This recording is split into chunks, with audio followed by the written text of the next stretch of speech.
What is going on, everybody? It's the Frauds, and we're here for last night's review of AEW Rampage and SmackDown. I was in the middle of recording this last night, and my computer went to shit for whatever reason. I have no idea. So here I am this morning, recording this. Let's talk about Rampage, because let's get this out of the way. It's not that... It's Excalibur calls it the fastest hour you'll see in professional wrestling, since NXT is at 2 hours now, so that's not the fastest hour, because I have a lot to say about what happened on SmackDown last night. But let's talk about Rampage first, and we started off with CM Punk versus Daniel Garcia, but before that, we actually had a backstage interview with Mark Henry asking both guys questions. Daniel Garcia 2.0 call CM Punk a fake, a phony, like he left the business 7 years ago for whatever reason, however he wants to spin it, but the Love Fest is going to end tonight.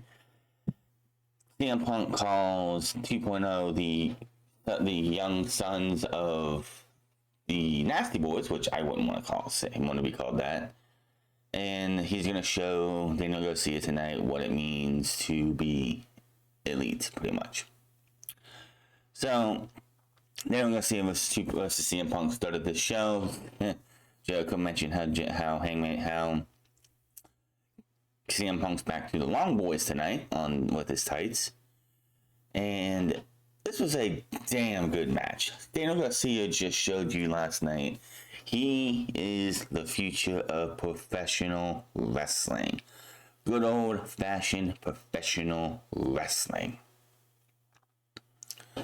So, again, it was a heck of a match. Punk drags Garcia back into the center with the Pepsi twist, leads to another near fall. Garcia steps over into a sharpshooter, which Jericho mentioned because how they were positioned. Daniel Garcia was able to turn himself to the ring ropes, then CM Punk would be pretty much in the middle of the ring and he'd have to drag himself all the way to the other side to be able to get out. But for whatever reason, Daniel Garcia tries to adjust himself and he swung CM Punk around, but ends up pulling Punk back, loses his grip. Punk's able to get out of it. Shoves Garcia into 2.0, who just for some reason get on the apron. Both end up run into him. He goes to the outside. Punk soars off the top with a crossbody back in the ring. Springboard, clothesline. Locks and loaded with the devastating Gotch-style power driver. Floats over, puts Garcia in the Intercontinental device out of nowhere. With nowhere to go, Garcia has to tap out, and CM Punk is victorious. So, damn good match here. A perfect thing for both of these guys. CM Punk, who's going to beat CM Punk? Who's going to be that guy to get that first win off of CM Punk?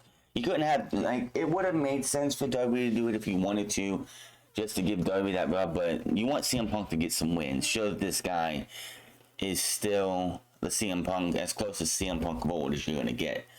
So, he doesn't feel like just somebody holding on to nostalgia, that somebody beating him is not going to make a big deal. So whoever beats CM Punk is going to be a young guy who could use the win, could use the rub, and become bigger than he is. Hell, MJF might be the guy to beat CM Punk. Who knows? Hook might be able to be the guy to beat CM Punk. How about that? Hook's first match against CM Punk, and he would be the guy to win. Wow, that would be a big deal. Backstage, Tony Schiavone standing with Leo Rush, Dante Martin, and Matt Sydal. Sydal isn't on board with Rush working with Martin. Rush proposes and says, you know what? How about I get you a match next week with the best in the world, CM Punk? Sydal's like, you know what? If you can make that happen, I'm on board. Because I want to see... I'll make a moment with CM Punk. Leon Rush says a couple times it'll happen. It's going to happen. And then, as we go back to the ring for the World Tag Team title match, the commentators announced that it is going to be CM Punk versus Matt Sydal next week. So that is a match for Rampage next week. Remember, AEW is going to be going a little bit different next week, as AEW Rampage will be the first show you see in the week, while you won't see the flagship show until Saturday because the NHL hockey season kicks off, I believe, next week, and they get their first and NHL. TNT gets its first taste of the NHL next week. The Acclaim versus the Lucha Bros for the tag team titles. Now the Acclaim, as we know, 2 months ago, Max Caster put out a rap on Dark that was so controversial that it got removed from TV. It got removed from the Dark episode, and Max Caster disappeared for a month. Since he's been back, his rap game has improved. It's been better things. He's not getting stupid with things that he would say. And yeah, and everyone loves the Acclaimed, it seems like. Just they come out to big cheers.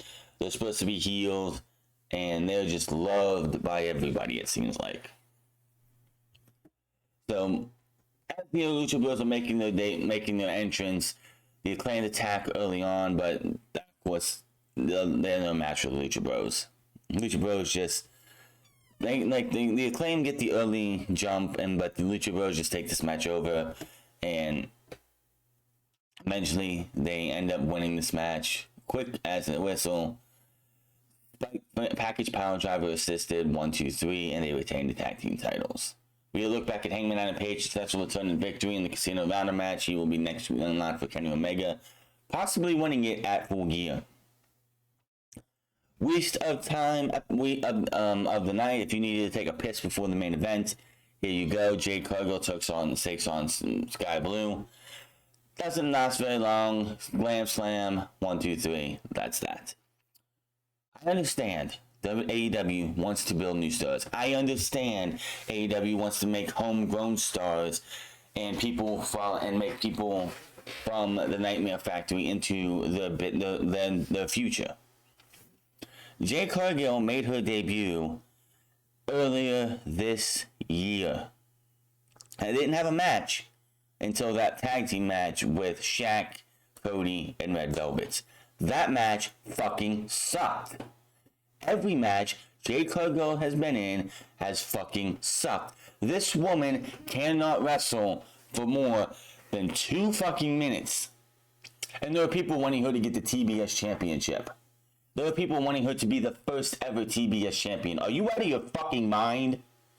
Jade Cargill should be nowhere near. She shouldn't be 15, 16 and 0. She shouldn't be nowhere near how high she is up right now. She should be on Dark, only Dark in Universal Studios, where she can stink up the joint every single week, losing to people who are better than her. People should not be putting her over right now. She should be putting people over, but she's not doing that. Why? I don't fucking know. This woman can't fucking wrestle a match to save her goddamn life. And here she is, 16-0 in AEW, wrestling matches that last 2 fucking minutes. Why they're strapping the rocket to this woman so early on in her career, it makes no sense. She can't. Her promos fucking suck. That's what Mark Sterling is for.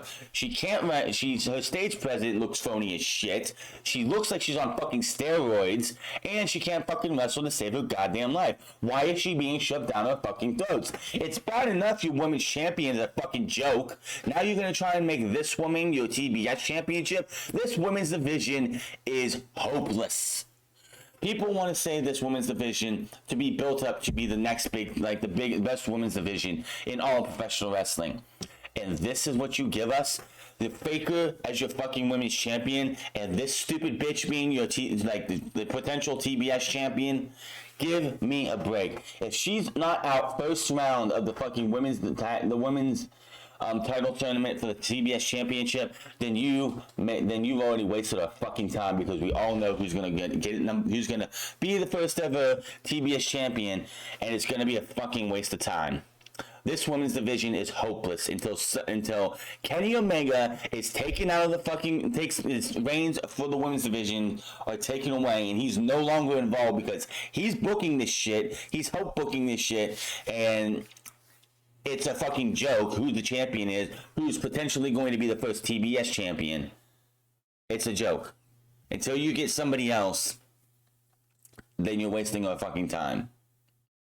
Post-match, she beats up on Sky Blue some more until Thunder Rosa charges down to the ring with a steel chair. She escapes and retreats, and that is that. And people are like, oh, Thunder Rosa should be the first TBS champion. No. Thunder Rosa should be your next AEW Women's World Champion ASAP. Get the title off the biggest fucking joke in the company, who should be nowhere near the championship, who should have been nowhere near the championship for at least another 10 years, because she needs that much time to be able to become worth a damn, because she's not worth a damn right now, making the championship look like shit. Anyway. Next week on Rampage, we have Matt Sydal versus CM Punk, Ruby Soho versus The Bunny, Inner Circle versus Man of the Year and Junior Dos Santos. I will not really give a shit about the Inner Circle versus the Man of the Year and Junior Dos Santos. I don't give a shit about the Dan Lambert shit. I don't give a fuck. This better be it. One problem the AEW's having that I've noticed is they refuse to let feuds die. How many months have we had Matt Hardy in the HFO versus Orange Cassidy in the Best Friends / the Dark Order? It's been going on for months and it doesn't seem to have a resolution. How many times are we? How long are we gonna see the Dan Lambert bullshit? This is it. Done. Out of here. Inner Circle needs to win. You send the Men of the Year packing. You send Junior Dos Santos and Dan Lambert and all his garbage out of here. This is professional wrestling. This is not MMA. MMA fans do not give a shit about professional wrestling. Real, true MMA fans don't care about professional wrestling. They actually look down on it. Why Tony Khan is trying to bring in MMA fans is beyond me. I know you got to do stuff to try and bring in new fans because, of course, the casuals are the ones that Tony Khan, and then they need to do something for them to come in to change that channel and go, oh, that's cool, I should watch this. This ain't it. This is absolutely not it. Just pathetic. Absolutely pathetic shit. On special night, Saturday night AEW, we have a AAA World Tag Team Championship match as the Lucha Bros will take on Andrade's Masked Tag Team. Whoever that is, we do not know. Dante Martin will take on Malachi Black. And Bryan Danielson will take on Bobby Fish. Give me that any day of the week. Those two are going to kick the shit out of each other. Maybe one of them can't stand by the end of it. Yeah, by the way, Bobby Fish signed Seal and Deliver is All Elite. I thought he was signed to MLW, but apparently that's not the case. Bobby Fish signing to AEW is a good get, more outside the ring than inside the ring. This guy could wrestle here for a year. So you know what? I'm done. I'm done in the ring, but I'm going to be a coach. I'm going to be someone who works with the guys in the young men and women in the back. Help these guys inside the ring and outside the ring. He is going to be a good get, more than just being an in-ring competitor.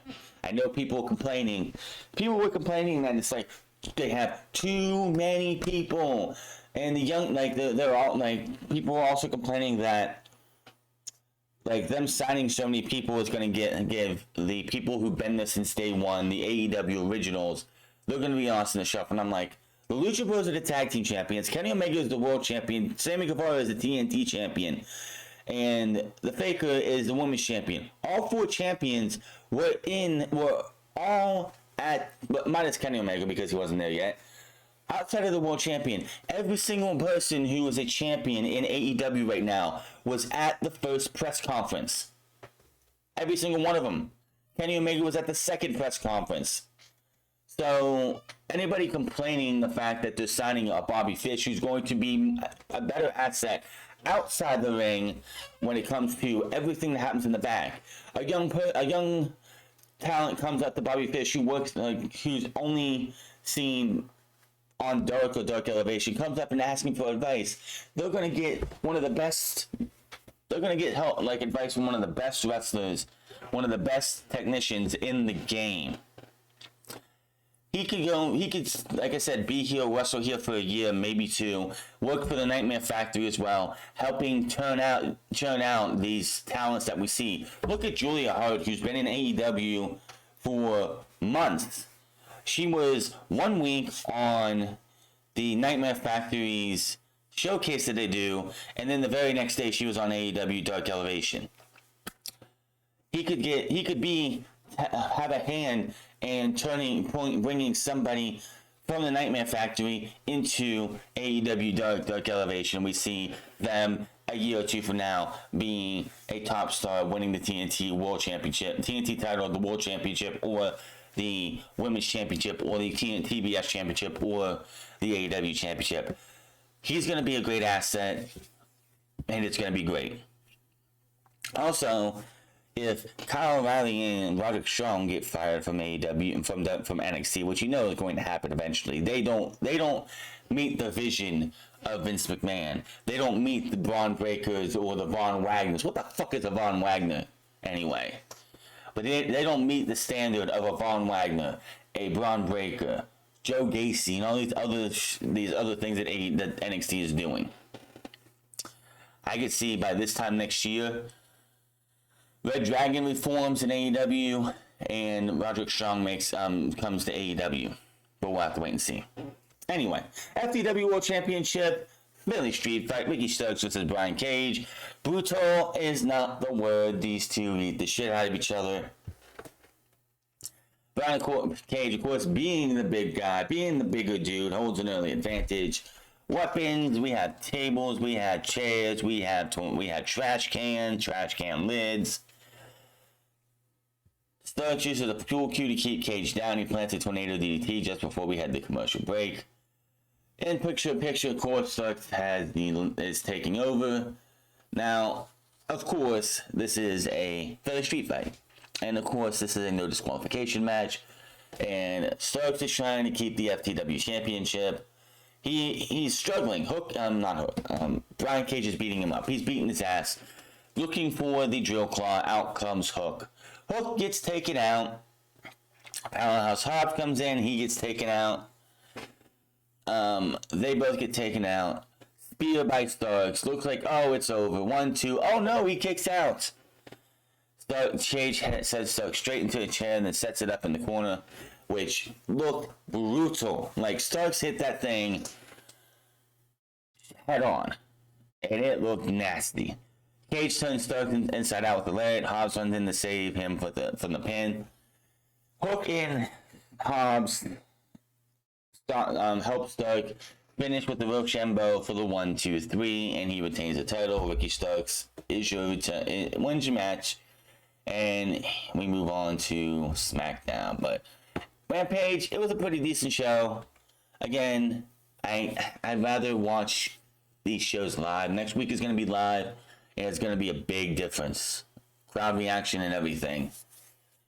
You can just tell it's going to be a lot better next week. But next week's show, CM Punk and Matt Sydal is going to probably be another banger. Matt Sydal is one of those guys. He's lost a lot of matches, and he's going to lose next week too. SmackDown. Before we even talk about SmackDown, let's talk about these brackets for the Queen's Crown and the King of the Ring. Now, the King of the Ring, not a problem with it. Let's talk about the Queen's Crown Tournament. Here is your bracket for the Queen's Crown Tournament. Toni Storm, Zelina Vega, Liv Morgan, Carmella, Dana Brooke, Shayna Baszler, Piper Niven, Natalya. Okay. I was saying for the last few weeks, I would be shocked if the Charlotte wins. I wouldn't be shocked if Charlotte won the Queen's Crown Tournament. She calls herself the Queen. If she is in the tournament, she can't call herself the Queen at the Crown Jewel. Yeah, as you can see, the only person in this tournament who actually legitimately should win is Shayna Baszler. Will she win? Probably not. Here you are, Liv Morgan, Carmella, Toni Storm, Zelina Vega.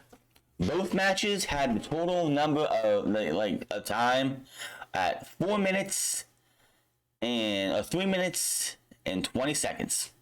That was your length of time for both matches. What is the point of the Queen's Crown Tournament?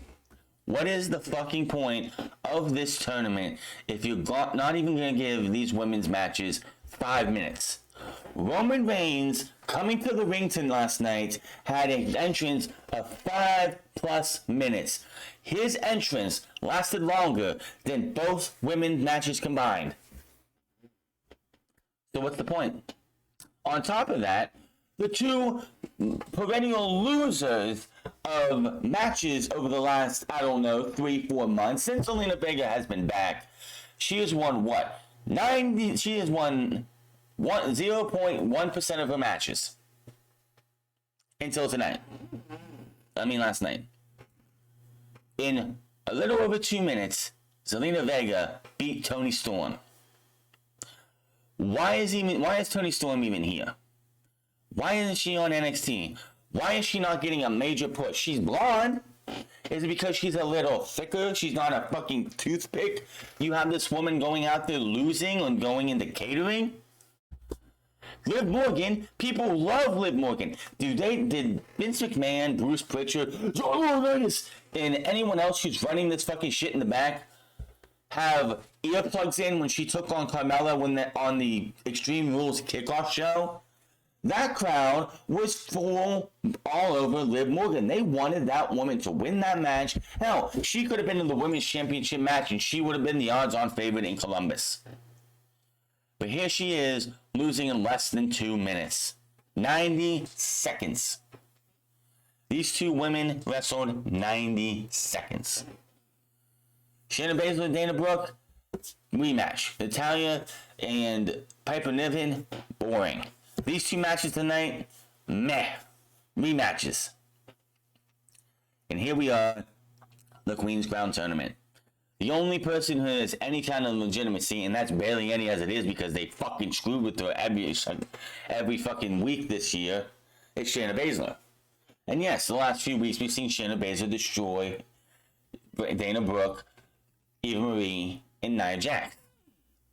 She should have been doing that all fucking year instead of eating pinfall after pinfall after pinfall after pinfall.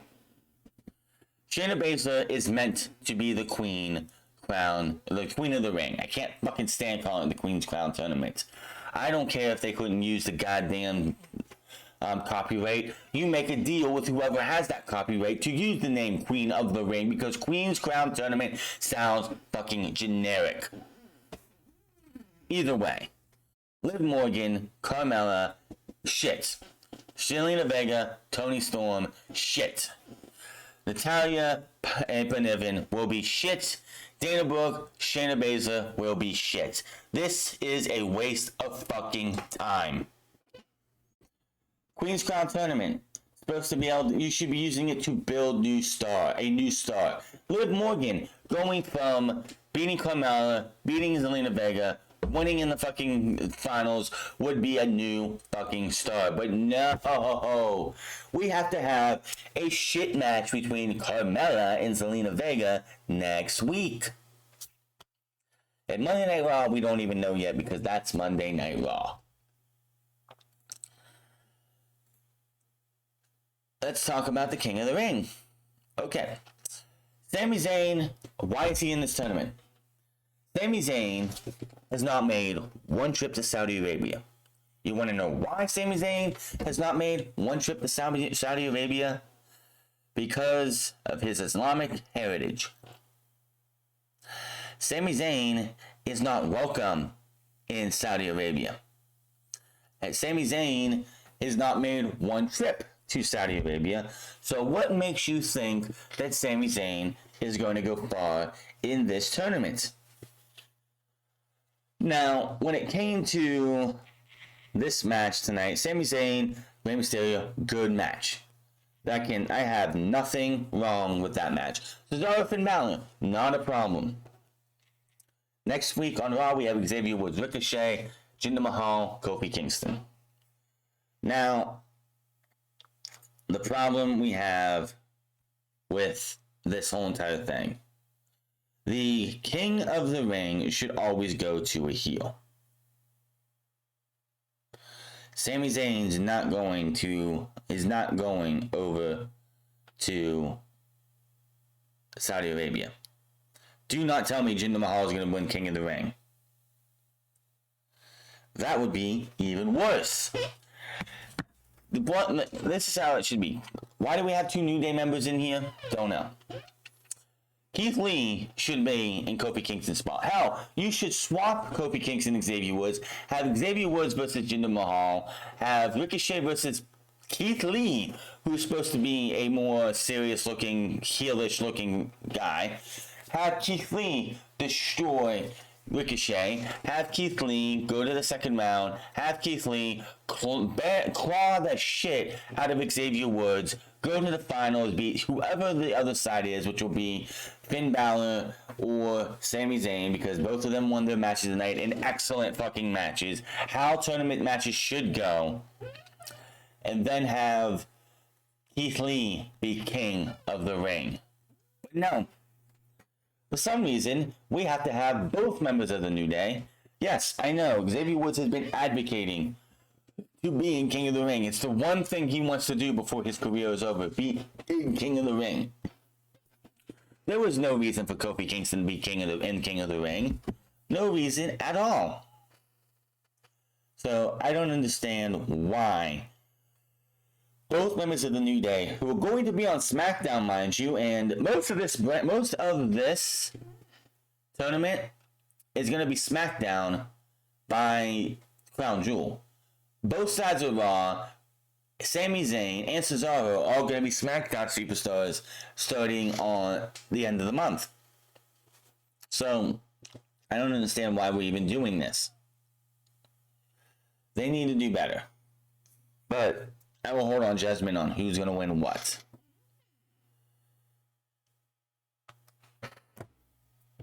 But this I'm fine with compared to the Queen's Crown Tournament. The Queen's Crown Tournament is a joke. The Queen's Crown Tournament nobody should give a shit about. WWE took a shit on it already this week by having 2 matches last less than 4 minutes. That's shit.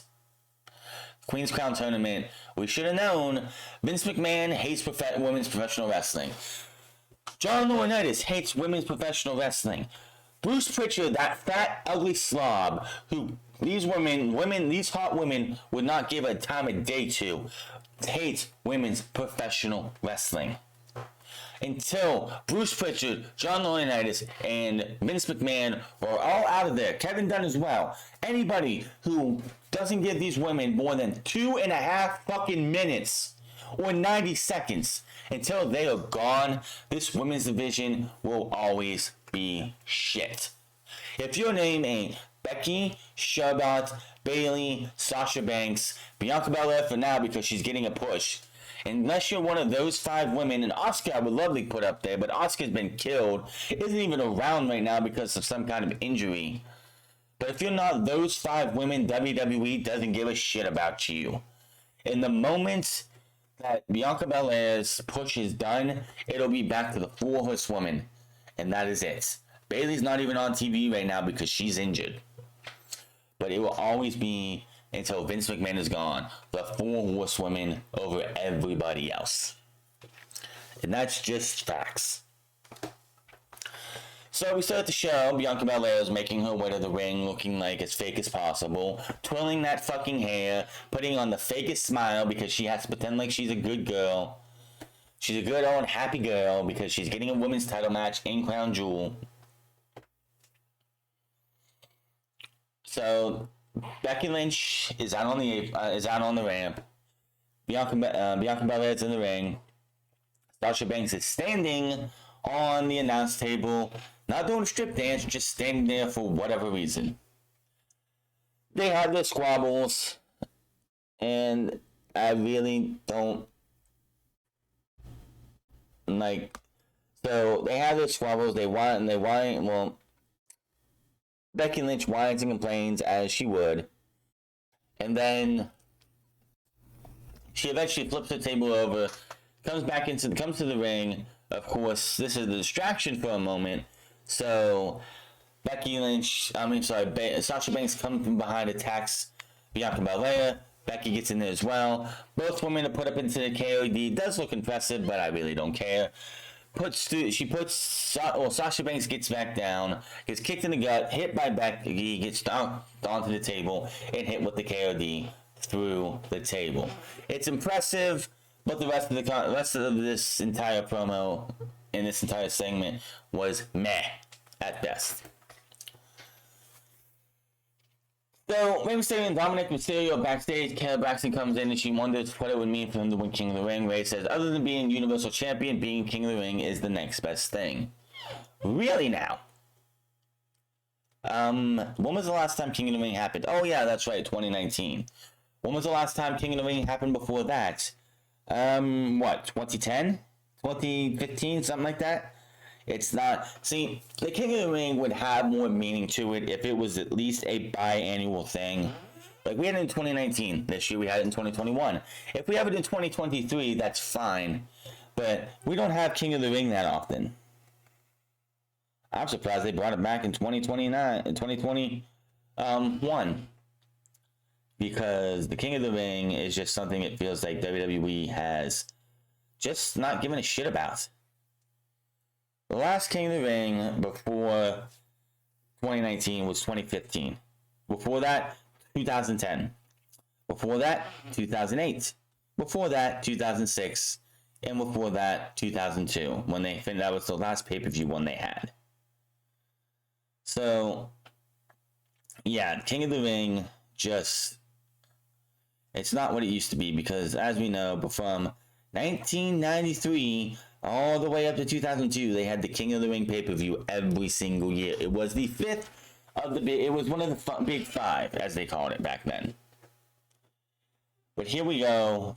Since 2002, we've had 6 King of the Rings, and right now,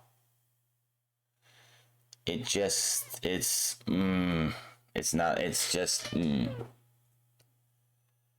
So we had Rey Mysterio saying that he would be sick if Sami Zayn became King of the Ring. And the reason I say it should be every 2 years instead of every year is because how piss poor WWE is making new stars and making new talent means something. Having like a Ricochet in 2021's King of the Ring, then have Ricochet in 2022's King of the Ring would be meh. Let them bring up new talent, build them up some more, and then we can have them in the King of the Ring.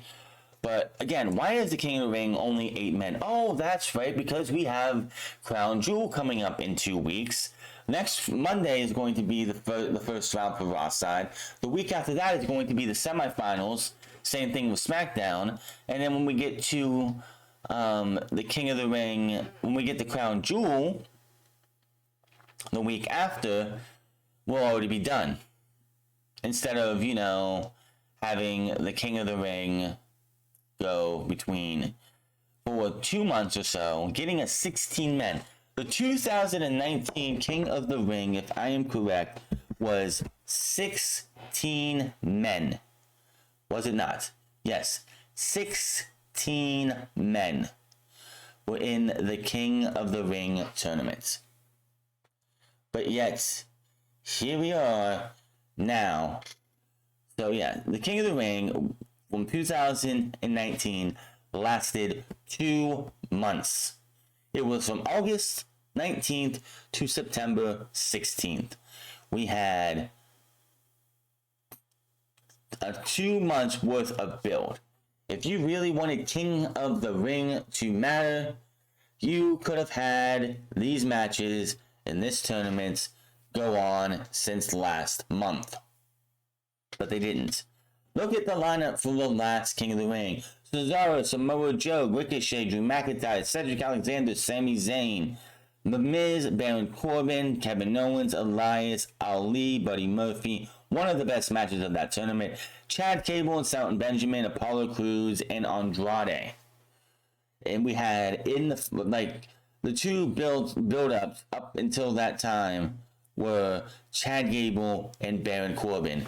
Of course, the only problem I had with this is you had that draw between Samoa Joe and Ricochet, which led to a triple threat match, which had Baron Corbin eventually win that.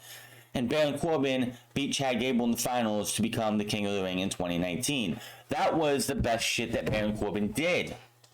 He went for a 16-man tournament, had some of the best matches in his fucking career, Everything afterwards fucking sucked, but that for 2 fucking months, Baron Corbin looked like a big fucking deal.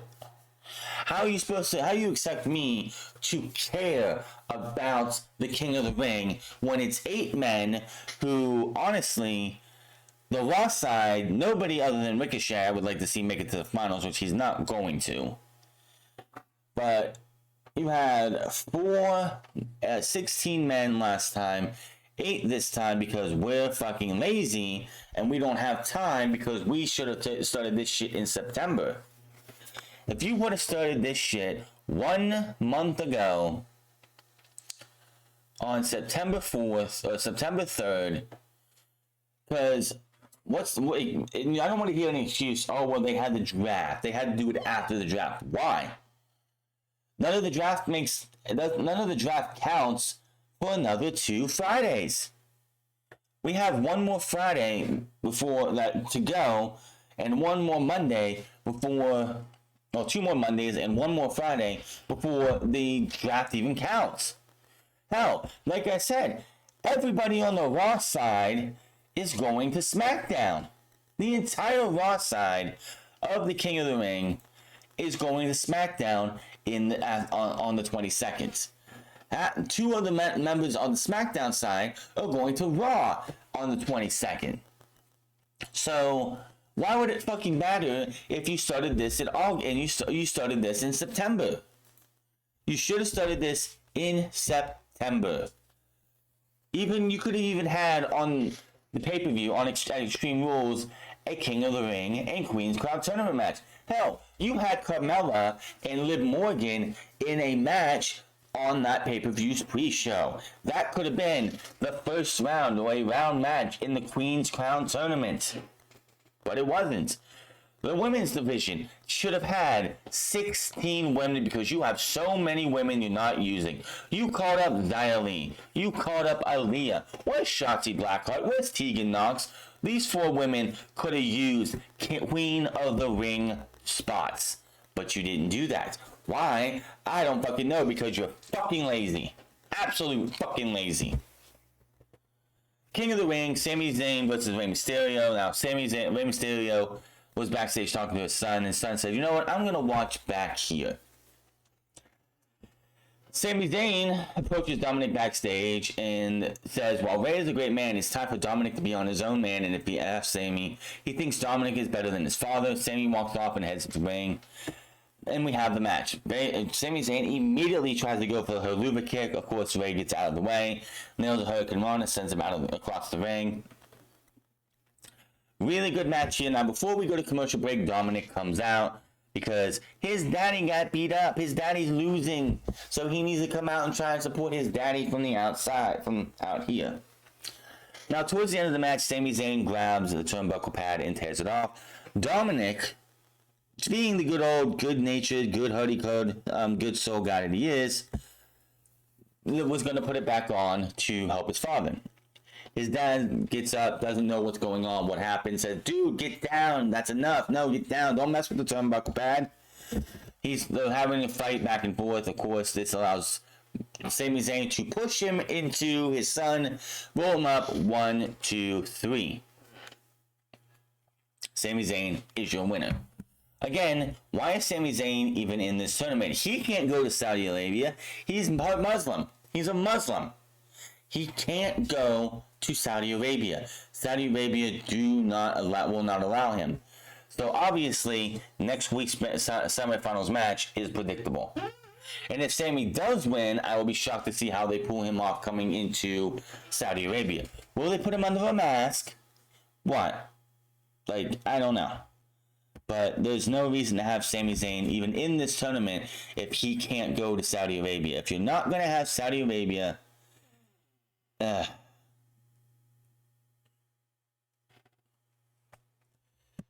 we see Seth Rollins backstage with Caleb Braxton, preparing for defending his action against last week. Back for break, and get a vignette of shit row coming to SmackDown very, very soon. Now, after last week's draft, Mr. Todd Dollar Mr. $0, who hasn't done a goddamn thing to prove why his worth on SmackDown, he goes on social media trying to say, hey, don't try and lump us in with those men and women who failed on the main roster. We can promo. They can't. Excuse me? Are you Roman Reigns? Are you Paul Heyman? Are you John Cena? Seth Rollins? Vince, Edge?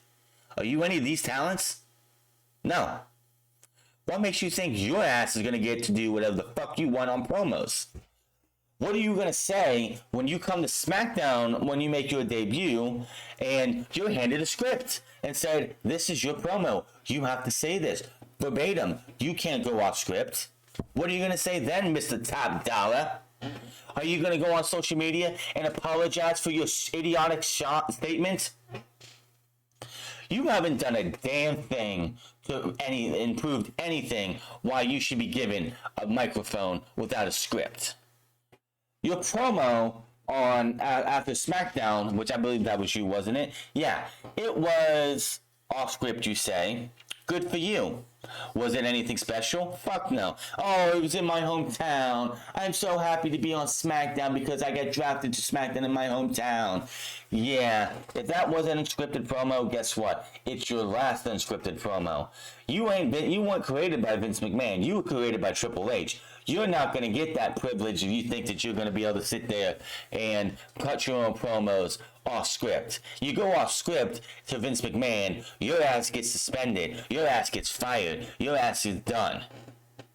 So don't go on social media trying to tell the fans that, oh, well, we can promo while guys like Kevin Owens and Angel Garza, Humberto Carrillo, Ricochet, Aleister Black, fucking Bray Wyatt, anyone else you can think of over the last 10 years who've come up to the main roster to do almost nothing.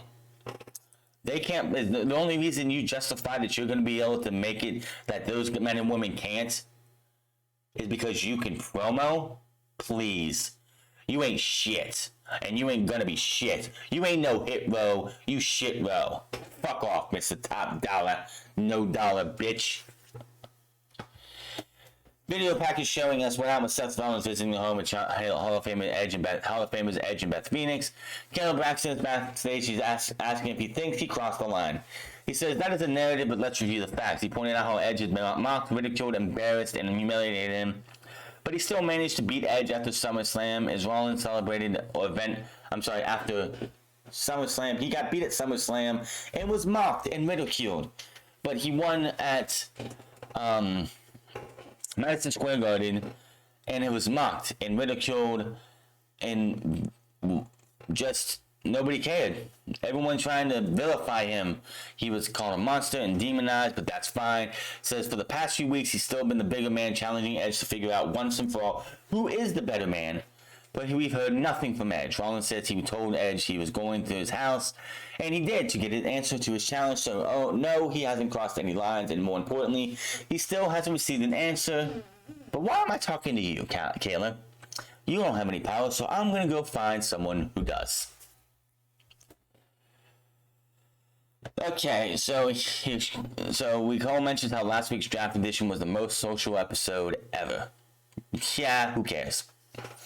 Queen's Crown Tournament, Zelina Vega versus Toni Storm. Toni Storm, who could be main eventing a pay-per-view for the women's division, comes out here to take on perennial loser who has lost all but I believe one match since she returned before Money in the Bank, and loses to Zelina Vega in 2.5 minutes.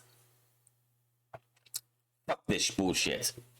Fuck this garbage. The Queen's Crown Tournament, I don't even give a shit. Shayna Baszler or nobody. If Shayna Baszler goes on the Monday Night Raw and loses to Dana Brooke, then who gives a shit about the Queen's Crown Tournament? Plain and simple. We get a look back at Reigns being the first draft pick from SmackDown. We also hype for this Crown Jewel match against Brock Lesnar. Out comes the Bloodline with Paul Heyman. Mixed reaction from Roman Reigns. Reigns gets the mic and says, San Jose, acknowledge me. Says, Paul Heyman had one job between Monday last week and this week, and then it was on Monday. He was to make sure my cousins were drafted to SmackDown, and he got the job done. So make sure to acknowledge him. Heyman embraces Heyman. He says he loves Heyman. Heyman loves him also for his tribal chief. Reigns says the Usos also love him and that he loves them. Heyman says Heyman is the wise man to the bloodline and right. He needs Heyman to be wise and come clean. Fans chant Suplex City. Roman says silly San Jose. Please don't say that ever again. Suplex City doesn't exist because this is the island's irrelevancy. He wants Heyman to admit he was responsible for Lesnar's free agency. Heyman says he's in a terrible position because no matter what he says, it will look like he's spinning things. He says he's been with Reigns' family for over 40 years. Says Reigns chose him, rescued him, and saved him to be his counsel because he knew Heyman is a wise man. He's accused of many things of being and guilty of even more, but he's never been accused of being stupid. And pulling the trigger on a scheme to dethrone the tribal chief would be stupid. Why pull the trigger before Crown Jewel? Wouldn't it be the best thing to stay with Reigns' circle of trust and leak a plan to Brock Lesnar to give Brock Lesnar the hope that he has a chance to beat Roman Reigns, which he has no chance, and to have Roman Reigns beat Brock Lesnar. You would never choose a stupid man to be his counsel. He says Lesnar can't stand the fact that at Crown Jewel, the counter will be conquered by Roman Reigns. Roman wants the mic before he can even say Reigns' name. He says, I don't want you to tell me. I want you to look into that camera and tell Brock Lesnar. It says, don't worry, we'll protect you because we can. We want Lesnar chant from the fans. Heyman addresses Lesnar and says he has to give him credit for teaching a lesson on this one. He says Lesnar knows what will happen to him at Crown Jewel. They had the discussion years ago about Lesnar, about The Undertaker meeting his match because everyone said The Undertaker wasn't beatable at WrestleMania, but he met his match, and that match was Brock Lesnar. But now your match is met, and that match is Roman Reigns. He goes on about how Reigns will walk out at Crown Jewel as the champion. That's not just a prediction, that's a spoiler. And you can believe that. He tosses the mic, drops to his knees and prevents the Universal title to Roman Reigns, and then does a prayer. Just prays. Reigns raises the strap in the air and then hands it to Heyman to carry. The bloodline leaves right then and there. So, good little promo right there. Paul Heyman is just good at what he does. Of course, Pat McAfee says Paul Heyman could sell anybody anything. Yes, he could. He could sell... Paul Heyman could find a broken TV and try and sell that to you for a reasonable price. Paul Heyman could sell you on anything. He's just got the gift of that. He does. Seth Rollins approaches Adam Pearce and Sonya Deville in the back. Rollins wants to know if Edge is going to be here tonight or not. Pearce says Edge was scheduled to be here until Rollins went to his house last week. Rollins says he will be waiting in the ring at the end of the show for Edge's answer, but it will be Pearce in the Veil if Edge doesn't show up. And if he doesn't, the little show won't end well. And says if Pearce in the Veil running the Edge before he does, he needs him to return something. He hands him a photo of Edge and Beth Phoenix kissing, which he lifted from their house last week. Pearce and Neville unimpressed. Rollins walks off laughing. Queen's Crown Tournament. Carmella versus Liv Morgan. Liv Morgan, somebody everyone is behind. Everybody thinks she's getting the short end of the stick. She is over. She is one of the most over people in the company. And yet they refuse to do anything with her. Liv Morgan should be going for the Women's Championship. She's going to Monday Night Raw. And she's going to go, after the whole Crown Jewel thing's over with, which anybody thinking that Becky Lynch is dropping the Women's Championship, it's not happening. What they're going to do is what they did last year. They're going to take the titles. There's no way that Charlotte's even going to have a championship match going over the next 2 weeks. There are 2 Monday Night Raws left. Do you really think Charlotte's going to be having a title match? Do you really think she's going to be giving anyone a title match? No. What's going to happen is we're going to have that triple threat match. She's going to win. We're going to go to SmackDown the next night, and they're going to do a title swap. Becky will come out on, Charlotte will come out on Friday as the SmackDown Women's Champion on the 22nd. That's just how it goes. But Carmella goes outside, gets her makeup crew to get her ugly ass mask on, beats her in 90 seconds. Why? Why does anyone want to see Zelina Vega and Carmella next week? Two losers, perennial losers who've been losing week in and week out. A lot of the times to Liv Morgan. And now I'm supposed to fucking care about these two women who won this week. Sorry, it's not gonna happen. I do not fucking care about either one of these women. Why should I care about either one of these women? All I gotta say is the Queen's Crown tournament is absolutely a waste of time. It's Shayna Baszler or nobody. Hell, I wouldn't surprise me if Shayna Baszler loses next week in a quick match. Just how it's gonna be. Kayla Braxton is back with Mace. He asks about him coming over from Raw in the draft. And about competing, it says, I'm not here to compete. That implies that there's competition. And he doesn't see anyone on this level, and he looks in the locker room. Just pray. He's not coming to SmackDown to compete. He's coming to annihilate. That's how he sounds. No, Mace, you're going to get beat week in and week out, and that's all there is to it. Baron Corbin with Madcap Moss come out for Happy Talk. Don't give a shit. They talk, they make jokes. Out comes Kevin Owens, who is done with this shit. Kevin Owens gets beat up for his troubles.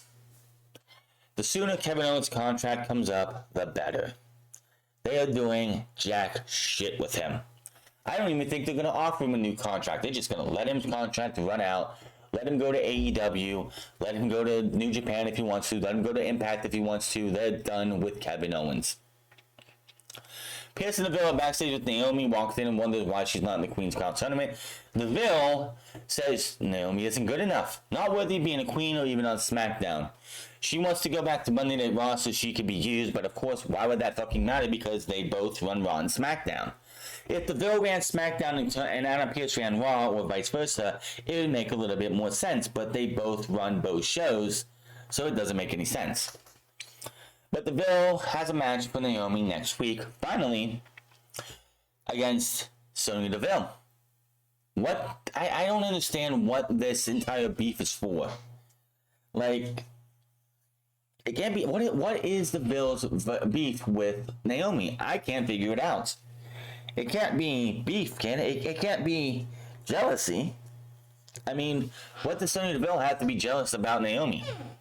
Simple. You want to make Naomi relevant or worthy of anything, have her go to the Bloodline, have her go talk to Roman Reigns and her husband and Paul Heyman, and get her into the Bloodline. She could be the women's version. Have her go in there, acknowledge Roman Reigns, and become the female portion of the Bloodline, even though she's only in there by marriage, whatever, but still. Get her something, because Naomi deserves better than she's getting. And again, I don't get the entire beef between her and Sonya Deville. It seems to be one-sided. What did Naomi walk past Deville and steal her makeup or piss in her Cheerios or something? I don't know. Finn Balor, Cesaro, King of the Ring tournament first round match. This was excellent. It's a TV match. It's not an AEW TV match, so they're not going to get that much time. But what they got, this was a lot of fun. This is what every single match. This is what Xavier Woods versus Ricochet should be. This is what Jinder Mahal versus Kofi Kingston should be, even though it's Jinder Mahal and that's not going to happen. This is what these matches should be like. Yes, Rey Mysterio and Sami Zayn was fine, but this is how these matches should be. Damn good match right here. Cesaro, Balor avoids a swing towards the end of the match. Cesaro charges in the corner and knocked into the ring post as Balor moves.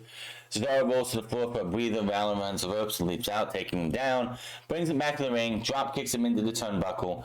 Hits the coup de grace. 1, 2, 3. Finn Balor is your winner. Match of the night on SmackDown for sure. After the match, Balor stands tall as the music hits. Balor and Zayn is confirmed for next week.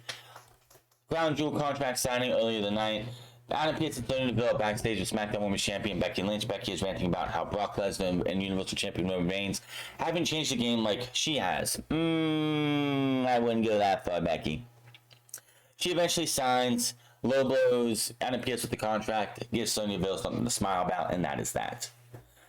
Out comes Seth Rollins, but next week on a supersized edition of SmackDown, which is going to be on FS1. It's the Queen's Crown and the King of the Ring semifinals, an appearance by Brock Lesnar and Sasha Banks versus SmackDown Women's Champion Becky Lynch. Why is that happening a week before Crown Jewel is beyond me. Why not just go give away 2/3 of your your women's championship match? Typical. We go to the ring and Seth Rollins is out here. He's pretty much running down the fact that he thinks that he's the better man than Edge, and Edge needs to come out here. He's begging Edge to come out and says, if you don't come out, you're disappointing not just me and the fans, but you're disappointing your family, your daughters, your wife. How's it going to feel that your daughters are not going to be able to call their daddy the best anymore? Edge eventually comes out, beats up Rollins, tries to go out and get the pipe from the chair, tries to do a crossface on Seth Rollins. Seth Rollins bails. Edge grabs the mic and says, "You, me, hell in a cell." And that is that for SmackDown. Hell in a Cell. Seth Rollins, Hell in a Cell. Is that really a good idea? Seth Rollins, Hell in a Cell? Remember what happened the last time Seth Rollins was in Hell in a Cell? And it's going to be at Crown Jewel, obviously. If you look at Crown Jewel, top to bottom, it is the most stacked card of the year. Brock Lesnar versus Roman Reigns. Edge versus Seth Rollins, Hell in a Cell. The King and Queen of the Ring finals. The Women's Championship for SmackDown on the line. What can you expect but a WWE catering to Saudi blood money? Making, 80, 90, 100 million out of this? They're going to make a lot of money.